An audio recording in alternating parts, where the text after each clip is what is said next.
Hello friends, welcome to my YouTube channel exam trust master. तो आज हमारा ये सेकेंड क्लास है पॉलिटी का। तो फर्स्ट क्लास में हमने बेसिकली देखा था salient feature of Indian constitution. तो ये हमारा सेकेंड क्लास है जिसमें कि हम देखेंगे शेड्यूल ऑफ इंडियन कॉन्स्टिट्यूशन। तो इसको मैं आपको ट्रिक्स से बताने का कोशिश करूँगी और आपको याद कराने का कोशिश करूँगी। तो शेड्यूल ऑफ इंडियन कॉन्स्टिट्यूशन हमारे लिए इम्पॉर्टेंट है एग्जाम के लिए, क्योंकि जब हमारे 3 से 4 स्टेटमेंट होते हैं तो उसमें एक स्टेटमेंट में किसी न किसी पर्टिकुलर शेड्यूल के बारे में होता है। तो इस ट्रिक के माध्यम से हम अपने सारे शेड्यूल्स को याद करेंगे। तो हमारा ट्रिक्स है टीयर्स ऑफ ओल्ड पीएम। ठीक है, तो जैसा कि हमें पता है कि हमारे कॉन्स्टिट्यूशन में कितने शेड्यूल है, 12 शेड्यूल है, राइट। तो ये देखिए आपके 12 इसमें जो है अल्फ़ाबेट आते हैं TEARS OF, that means 5, 6, 7, 8, 9, 10, 11 and 12। तो इसके माध्यम से हम क्या करेंगे, ये ट्रिक्स के माध्यम से अपने सारे शेड्यूल्स को याद करेंगे। ठीक है, ऑलराइट। तो हम स्टार्ट करते हैं सबसे पहले। तो देखिए बेसिकली हमारे जो 12वां शेड्यूल है उसकी हमें ना वर्ड्स पे थोड़ा ध्यान रखना पड़ेगा कि हर शेड्यूल में बेसिक वर्ड्स क्या है और उसका क्या मायने होता है। तो पहला मैंने आपको बताया टी। तो टी से क्या हो जाएगा, that is the territorial jurisdiction. तो जैसे ही टेरिटोरियल जुरिडिक्शन का बात आएगा, यू हैव टू रिमेंबर कि किसके टेरिटोरियल जुरिडिक्शन का बात होता है, स्टेट एंड यूनियन टेरिटरी के। तो आपको क्या याद रखना है कि जो पहला शेड्यूल है वो टीयर्स ऑफ ओल्ड पीएम से टी होता है, और T that means the territorial jurisdiction of which the union territory and state. तो टी से हो जाएगा territory and state, union territory and state क्या होता है, उसका नाम होता है और उसके टेरिटोरियल जुरिडिक्शन और उसके एक्सटेंट के बारे में। तो देखिए एक बार क्या होता है, जनरली बस याद रख लेते हैं यूनियन टेरिटरी स्टेट, बट अगर ऐसा मेंशन कर दे कि उसके टेरिटोरियल जुरिडिक्शन के बारे में भी शेड्यूल 1 में है, उसके एक्सटेंट के बारे में शेड्यूल 1 में है, तो हाँ है, हमें ये याद होना चाहिए। तो पहला हो गया territory, union territory and state. What about, क्या है आखिर उसके बारे में, उसके नेम एंड उसके टेरिटोरियल जुरिडिक्शन और उसके एक्सटेंट के बारे में। तो पहला शेड्यूल इस तरह से हमें याद हो जाएगा, वेरी इजी। दूसरा हमारा लेटर है ई, दैट मीन्स सेकेंड शेड्यूल में अगर ई से हम बात करें दैट इज अ इमोल्यूमेंट। तो emolument is like type of जो सैलरीज होते हैं उसी तरीके से आपके इमोल्यूमेंट होते हैं, अलावेंस होते हैं। और साथ में याद रखिएगा आपके सेकेंड शेड्यूल में प्रिविलेज भी आता है। क्या होता है कि हम जनरली इमोल्यूमेंट, सैलरी एंड अलावेंस याद कर लेते हैं, बट हम जनरली क्या होता है हम प्रिविलेज पे फोकस नहीं करते। तो आपको इस तरह से याद रखना है कि अगर आपको इमोल्यूमेंट मिलेगा, आपको सैलरी मिलेगा, यानी you are a very privilege person. यानी सैलरी अलावेंस के साथ साथ हमारे सेकेंड शेड्यूल में किस चीज के बारे में बात होता है, that is about the privileges. अब बात करते हैं किसके बारे में, किसके सैलरी एंड अलावेंस के बारे में बात किया गया है। तो देखिए ये आपको याद होना चाहिए, क्यों, इसमें भी आपके 9 है। और होता क्या है कि आपके similarly in the third schedule क्या होता है, आपके ओथ एंड अफर्मेशन के बारे में बात होता है, A for affirmation and oath. तो उसमें आपके 9 ही होते हैं, बट कैंडिडेट यहाँ पे चेंज हो जाते हैं। फॉर दैट रीजन हम लोग को क्या करना होगा, इसको एक बार याद रखना पड़ेगा। तो दैट इज वेरी इजी। देखिए सैलरी एंड अलावेंस कॉन्स्टिट्यूशन ने बहुत ही जो प्रिविलेज पोस्ट हैं उनके लिए बना रखा है, सबके लिए नहीं बना रखा है। तो सबसे पहला प्रिविलेज पोस्ट क्या हो जाएगा, प्रेसिडेंट और गवर्नर। तो आपको ये याद रखना पड़ेगा कि सैलरी एंड अलावेंस का अगर हम बात करें तो प्रेसिडेंट और गवर्नर इन दोनों जो हमारे सबसे टॉप पोस्ट माने जाते हैं, इनके लिए ये डिसाइडेड है। जो supreme post of the state होता है और supreme post at the centre होता है, दैट इज द प्रेसिडेंट और गवर्नर। तो उनका सैलरी तो डिफाइंड होना कॉन्स्टिट्यूशन के शेड्यूल में मैंडेटरी है, दैट्स वाई आपके वो सेकेंड शेड्यूल में लिखा गया। तो ये सैलरी पहले दो लोग का डिसाइड हो गया। उसके बाद अगर हम बात करें तो अब ये हो गया हमारे एग्जीक्यूटिव्स के पहले पार्ट। तो अब हम अपने पार्लियामेंट में घुसेंगे। तो पार्लियामेंट में टॉप मोस्ट पोस्ट क्या होता है, हमारे स्पीकर का या डिप्टी स्पीकर का होता है लोकसभा में। सिमिलरली इन द राज्यसभा में चेयरमैन और डिप्टी चेयरमैन का होता है।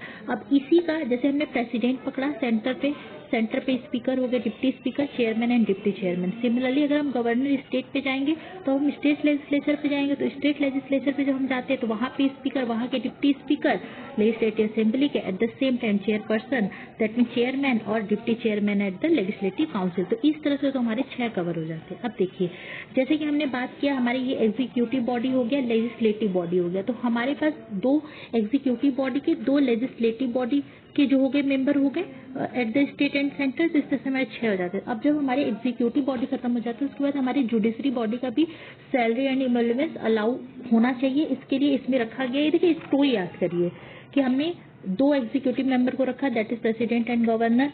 फिर हमने क्या किया, 2 अपने लेजिस्लेटिव मेंबर को रखा है, speaker, deputy speaker, chairman and deputy chairman. At the same time हमें जुडिशरी के मेंबर को लेके आना पड़ेगा सैलरी में, 2 जुडिशरी के मेंबर होंगे, दैट इज जज ऑफ सुप्रीम कोर्ट एंड जज ऑफ हाई कोर्ट। अब इसके बाद जब सारे अलावेंस दिए जाएंगे तो सैलरी सही से दिया जा रहा है कि नहीं दिया जा रहा है, इसकी ऑडिटिंग के लिए किसको रख लिया जाएगा, इसमें कैग को रख लिया जाएगा। तो इस तरह से आपके क्या होते हैं, 9 के 9 लोग आपके कवर हो जाते हैं। तो ये एक बहुत ही अच्छा आप दिमाग में एक स्टोरी फॉर्मेट में रख सकते हैं कि सैलरी एंड अलावेंस किसका किसका हमारे कॉन्स्टिट्यूशन के सेकंड शेड्यूल में मेंशन है। तो चलिए अब हम थर्ड शेड्यूल की तरफ बढ़ते हैं। तो थर्ड शेड्यूल हमारा लेटर है ए, तो ए से हमारा हो जाता है अफर्मेशन एंड ओथ। तो आपको क्या याद रखना है कि जनरली हम ये जानते हैं कि बहुत सारे लोगों का ओथ एंड अफर्मेशन कौन कराता है, प्रेसिडेंट कराता है। तो मतलब जब वो ओथ कराते हैं तो उन जो ओथ कराता है उनके लिए मेंशन करने की जरूरत है क्या, वो तो एक सुप्रीम बॉडी हो गए, तो मतलब एक सुप्रीम पर्सन हो गए, तो उनके लिए कॉन्स्टिट्यूशन में ओथ एंड अफर्मेशन मेंशन करने की जरूरत नहीं है, इसीलिए थर्ड शेड्यूल में उनके बारे में मेंशन नहीं है। तो यहाँ से हम प्रेसिडेंट, गवर्नर, ये सब चीजें लोगों को हटा देंगे। तो अब किसका है आखिर, तो देखिए आपको याद रखना है कि हम पार्लियामेंट में घुसेंगे अपने, हमने क्योंकि प्रेसिडेंट को तो नहीं छुआ, अब हम दूसरे लेवल पे चलेंगे, दूसरे लेवल में पार्लियामेंट में घुसते हैं। तो eight the same time speaker और डिप्टी स्पीकर ये लोग भाई सबको जो हमारे उसमें होते हैं ये लोग प्रोटेम स्पीकर बन करके लोगों को ओथ दिलाते, तो उनको भी जरूरत नहीं है। तो अब हम देखेंगे कि सिंपल सा बात है, यूनियन मिनिस्टर को जरूरत है और eight the same time state minister को जरूरत है। और भैया जो कैंडिडेट इलेक्शन में पार्टिसिपेट करेंगे पहले तो उनको ओथ लेना पड़ेगा, वरना वो इलेक्शन नहीं लड़ सकते हैं। तो जो कैंडिडेट इलेक्शन में पार्टिसिपेट करेंगे इन द पार्लियामेंट और जो कैंडिडेट पार्टिसिपेट करेंगे इन द स्टेट लेजिस्लेचर, उनको भी oath and affirmation according to the third schedule लेना पड़ेगा। तो उनके ओथ एंड अफर्मेशन के बारे में हमारे थर्ड शेड्यूल में मेंशन है। तो ये हो गए हमारे यूनियन मिनिस्टर, स्टेट मिनिस्टर। अब ये यूनियन मिनिस्टर, स्टेट मिनिस्टर तो ये हमारे एग्जीक्यूटिव वाले लोग हुए। अब जो लोग हमारे पार्लियामेंट के मेंबर हैं उनको भी ओथ लेना पड़ेगा, क्योंकि अगर वो ओथ लेंगे तभी वो सही से पार्लियामेंट में काम करेंगे। तो हम ओथ उन लोगों को लेने के लिए बोल रहे हैं जिनपे हमें डाउट है कि वो सही से काम करेंगे कि नहीं करेंगे। देखिए सैलरी तो बड़े बड़े लोगों का डिफाइन किया गया, लेकिन ओथ उनको दिलाना जरूरी है जिसपे डाउट है कि भाई वो सही से काम करते हैं कि नहीं, तो इसलिए हम उनको ओथ एंड अफर्मेशन दिलवा देते हैं।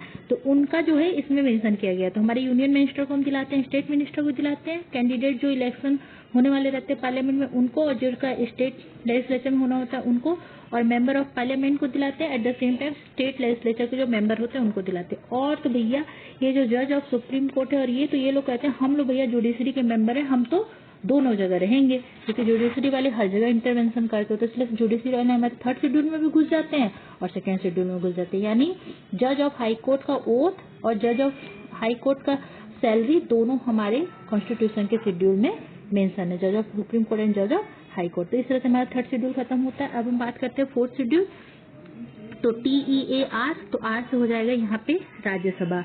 तो ये जो होता है हमारा ये जो फोर्थ शेड्यूल होता है ये एलोकेशन ऑफ द सीट बात करता है, कहाँ पे, राज्यसभा में। कहाँ पे, स्टेट और साथ ही साथ यूनियन टेरिटरीज दोनों के लिए बात करता है। तो इस पे आप फोकस कीजिए, स्टेट और यूनियन टेरिटरी दोनों के लिए बात करता है। क्योंकि क्या होता है ना, हम लोग को जनरली रहता है कि allocation of seat to the Rajya Sabha state, Rajya Sabha to the state, union territory हम फिर सोचने लगते हैं। सोचना नहीं है, ये आपको क्लियर होना है कि इसमें यूनियन टेरिटरी और स्टेट दोनों के राज्यसभा में सीट के एलोकेशन के लिए बात अपने फोर्थ शेड्यूल में किया गया है। अब हमारा आता है फिफ्थ शेड्यूल, तो TEAR हो जाता है। तो एस से क्या हो जाएगा आपका schedule area and schedule type. तो फिफ्थ शेड्यूल में बात क्या किया गया है provision related to the administration और कंट्रोल किसका, schedule area and schedule tribes का, schedule areas and schedule tribes का एडमिनिस्ट्रेशन का बात किया गया। देखिए यहाँ पे शेड्यूल ट्राइब्स के एडमिनिस्ट्रेशन का बात किया गया है, यहाँ पे शेड्यूल एरिया के एडमिनिस्ट्रेशन का बात किया गया। और इसमें लगभग आपके 10+ स्टेट आते हैं। मैं उसको आपको नाम याद कराने का एक ट्रिक है मेरे पास, मैं सारे एरियाज का नाम आपको याद करा दूंगी। यूपीएससी में तो नहीं, बट PCS में जनरली नाम पता हो तो अच्छा रहता है, कभी कभी पूछ लेता है। ठीक है, अब हम चलते हैं सिक्स शेड्यूल में। तो O है, तो यहाँ पे हमारे schedule tribes and schedule area, यहाँ पे हमारे अदर ट्राइबल एरिया है। तो administration of the tribal area, तो अदर ट्राइबल एरिया में यहाँ पे आपके 4 ट्राइबल एरिया है, आपको याद रखना होता है। इसके लिए जो ट्रिक होता है ATM स्क्वायर। तो याद रखिए अदर ट्राइबल एरिया में हम लोग क्या कर रहे हैं, ATM लगाने का कोशिश कर रहे थे। A for Assam, T for Tripura, M for Meghalaya and Mizoram.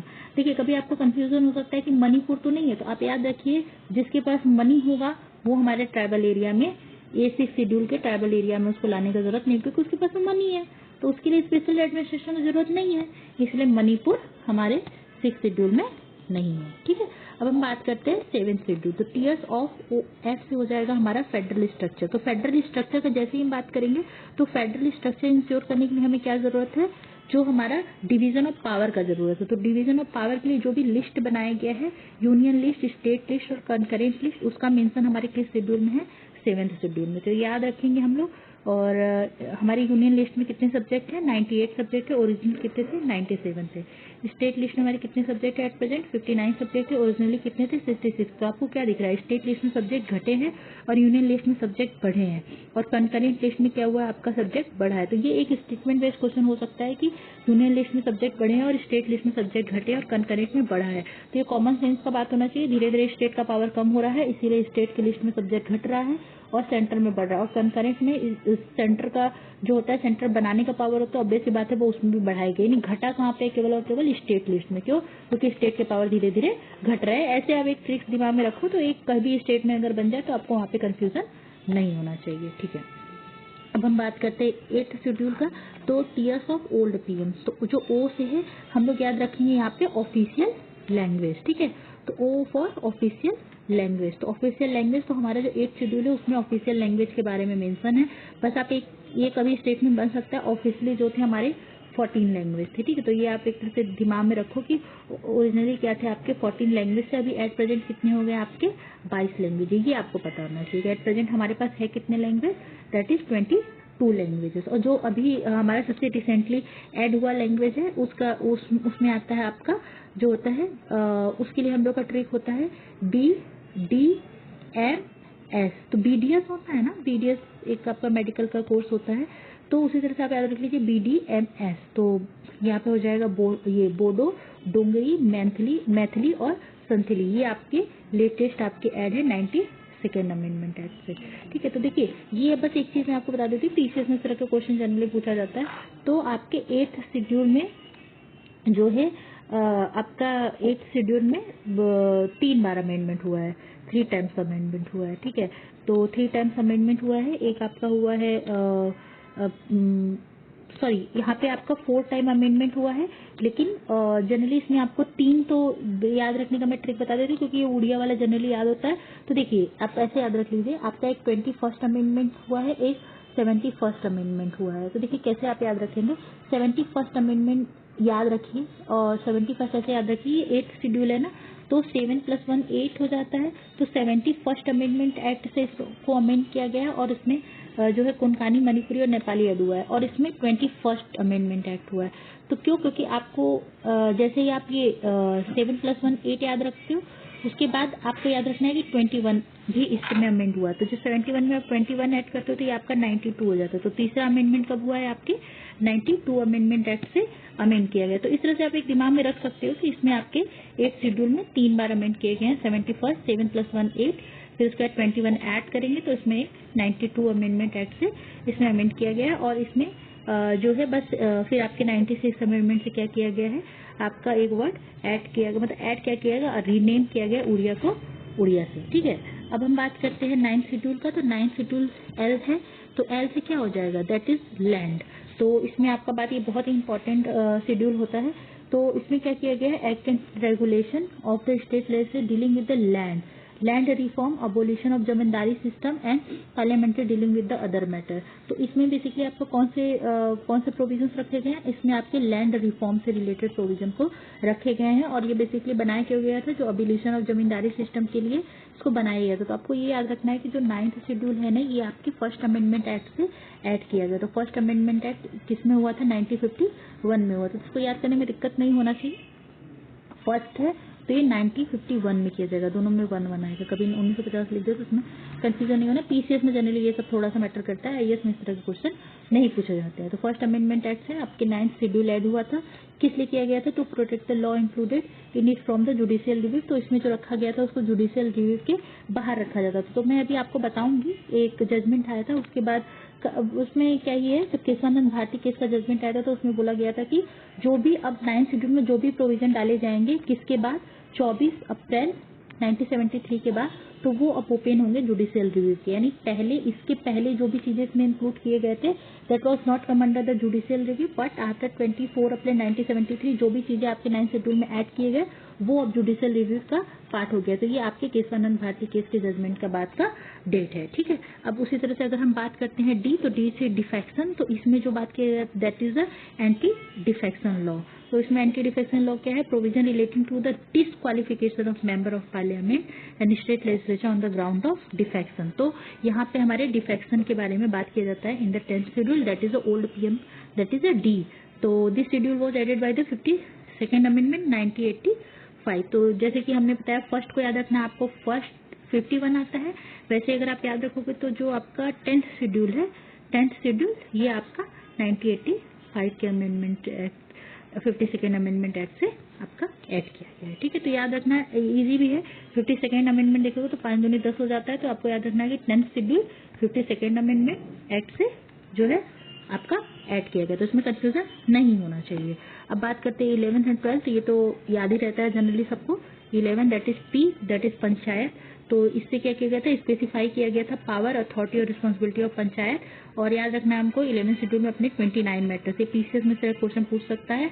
यहाँ पे 29 मैटर है और 73rd अमेंडमेंट एक्ट 1992 से इसको ऐड किया गया था। Eight the same time municipalities का अगर हम बात करें, यहाँ पे 18 मैटर है। तो मैंने ऐसे याद रखा है, मैंने 11 में 29 याद रख लिया है क्योंकि 9 2 2 11 होता है, ठीक है।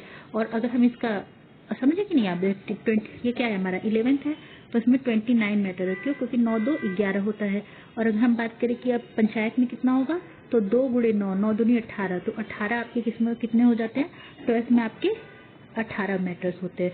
तो इस तरह से बस ये चीजें इसलिए क्योंकि पीसीएस वगैरह का भी एग्जाम देती हूँ, तो ये सब थोड़ा सा याद करना। अगर कभी कंफ्यूजन हो जाए तो, मतलब देखिए कंफ्यूजन वैसे होता नहीं, लेकिन कभी कभी स्टेटमेंट ऐसा दिया रहता है ना कि कंफ्यूजन होने के चांसेस बढ़ जाते हैं। तो वो कंफ्यूजन आपको एट द एग्जाम मूवमेंट पे ना हो नंबर में, तो थोड़ा थोड़ा ट्रिक बना के अगर आप याद रखे होते तो कभी अगर ऐसा क्वेश्चन आता है तो आप क्वेश्चन के उसमें फंसते नहीं है और उसको आराम से सॉल्व कर लेते हैं, ठीक है।